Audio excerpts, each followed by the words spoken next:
right? And so that's exactly what redistributive spending does, right? It tries exactly to implement the insurance policy that people would have chosen if they had been able to choose insurance. And that leads you, if you ask what people would have chosen, they would have maximized their expected utility in ignorance of all the things that would happen to them, right? This is very similar to Adam Smith's vision, which was that policy should be determined by some impartial outsider who has nothing personally at stake in the allocation of resources. Okay, so this idea leads us to think that we should try to maximize average utility. This is the principle that's usually called utilitarianism. And Jeremy Bentham said that it meant we should try to do the greatest good for the greatest number of people. Individuals' utility in this conception is a function of the income they earn and a bunch of non-material things like how much leisure they take, their identity, how enjoyable their work is, etc. And it's usually assumed that utility is concave in income. This is the basic idea behind risk aversion, that the rich run out of good things to do with their money and they move on to less good things to do, right? And the important thing to know is that, as Andre said, not everything bad that happens to us needs to be insured. It's only things that change our marginal utility of wealth, right? If you get disabled, money might not be worth as much to you because you can't do as many exciting things with it. So you might not want to insure yourself against that necessarily, right? Okay. So risk aversion alone gives some reason to want to redistribute. But, of course, exactly how concave the utility function is will determine how beneficial redistribution is. Now, luckily, as with Zipf's law, we have lots of good evidence about this. So, in particular, we have a lot of evidence that indicates that utility as a function of income is basically logarithmic. Now, there's a bunch of different sources of this income, but of this evidence, but I'll talk about one. The nice thing about logarithmic utility is it's super intuitive. If you double someone's income, that increases their happiness by the same amount regardless of what level their income is currently at. And it's very mathematically convenient as well. So if you move someone from $1,000 to $2,000 a day, that makes them as much happier as if you move them from $100,000 to $200,000 a year. Okay. So the most striking example of the evidence in favor of this is from Dan Sachs's paper with co-authors. So what he looks at is subjective well-being studies. So these are studies where they ask people on a ladder of life from 0 being the worst life you can imagine yourself leading to 10 being the best life you can imagine yourself leading, where would you place yourself? And let's let H be the well-being score that people give and I be the income. Then, okay, so the thing that's amazing about these data is that there's a zillion reasons why you would think that this is total bullshit, right? Like, if you ask someone, where on a ladder of life are you from 1 to 10, how do you even know to respond to that question, right? What incentive do you have to respond correctly to that question? You know, there's just so many reasons why there's everything wrong with this data.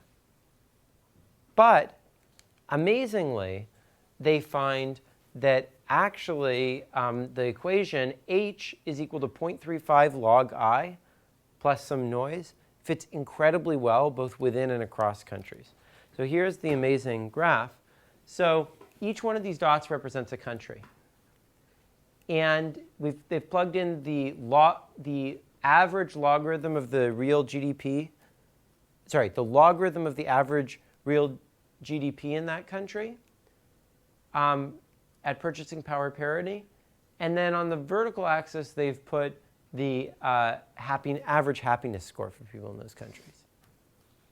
Now, we can then draw a regression line through that.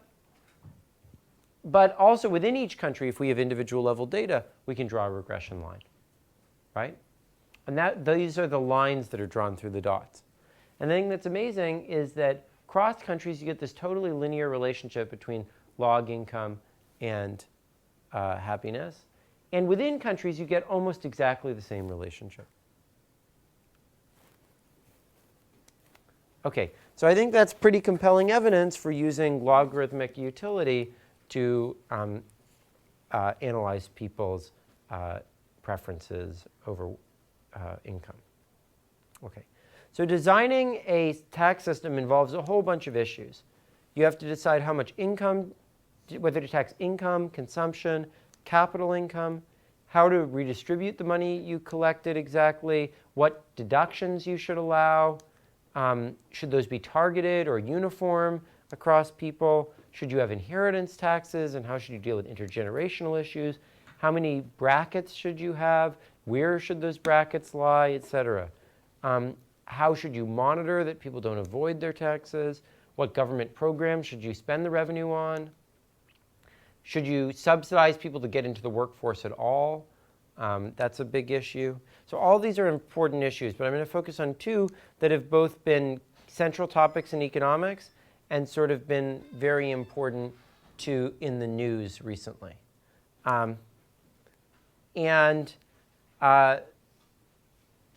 Here. The first is, how high overall should tax rates be? So it's sort of like, what's the average tax rate people should pay? And should taxes be flat, or should they be progressive? Should the top people pay a higher rate than the rest of the population? OK. So I'm going to try to give a framework for analyzing these issues. Now, Dennis, what is the reason why, if the poor don't value money more than the rich do, that we don't just equalize everyone's income through taxation? If the poor don't value money as much as the rich? They value money more than the rich do. Why don't we just equalize all income? Why don't we just tax everything away and give it all, redistribute it all back? Tax everything, you mean tax the whole income of everybody? Yeah. Well, then there would be no incentive to get more money. Yeah, exactly. So in order to incentivize people to work, we need to let them keep some of their money. And in fact, beyond some point, taxes are going to be counterproductive, because as we tax more, we'll actually raise less revenue, right? And this is the fundamental equity efficiency trade-off, that if we tax more, we get less revenue to some extent, because we're actually reducing the amount that people are earning by more. But on the other hand, we're able to redistribute money from the rich to the poor. Okay, so our goal is going to be to maximize average utility, given that we can only use linear taxes and a surcharge on the wealthy, and I'm going to define the wealthy as people earning more than $1 million a year. Raising taxes will cause people to work less because they don't get as much for working harder. And all revenue that we raise will be given back as a lump sum to people. So to keep things relatively simple, I'm going to ignore income effects that these lump sum transfers have. That is, people not working as hard because they already have some money and they don't need to work to earn money. This can be incorporated. Things get a little bit messier. And Emmanuel Saez, when he did this, found that it didn't make much of a difference. So I'm going to ignore it. And I'm going to formalize the reduction in work by an elasticity of labor supply. This is the percent fall in the amount that people work when their wages fall by 1%. And I'm going to assume that people earning a certain income I have some average elasticity epsilon bar. And the after tax and transfer income that people earn is going to be 1 minus t times their income, because that's what they get to keep, plus t times the average income of people in the population because that's what they get transferred, right? They get that fraction of the average income. Okay. So people's post-tax wage is the wage times 1 minus t. And I want to figure out by what percent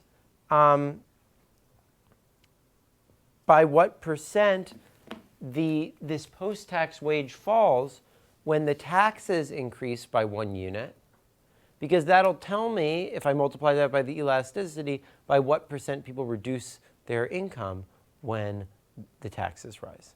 So Dennis, how can we calculate by how many log points or by what fraction this falls when the tax increases by a small amount? Divided by that? Yeah. So can you do that? Can you calculate what that is?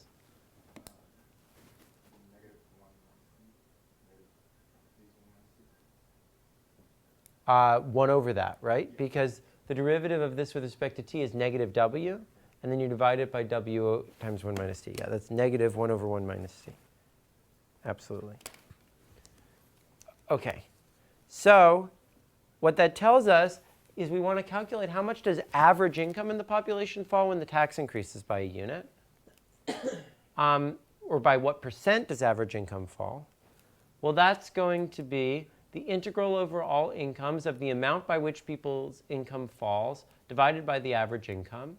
The amount by which people's income falls is their income multiplied by the elasticity divided by 1 minus t, and then divide by the average income. So we get the average income-weighted elasticity divided by 1 minus t.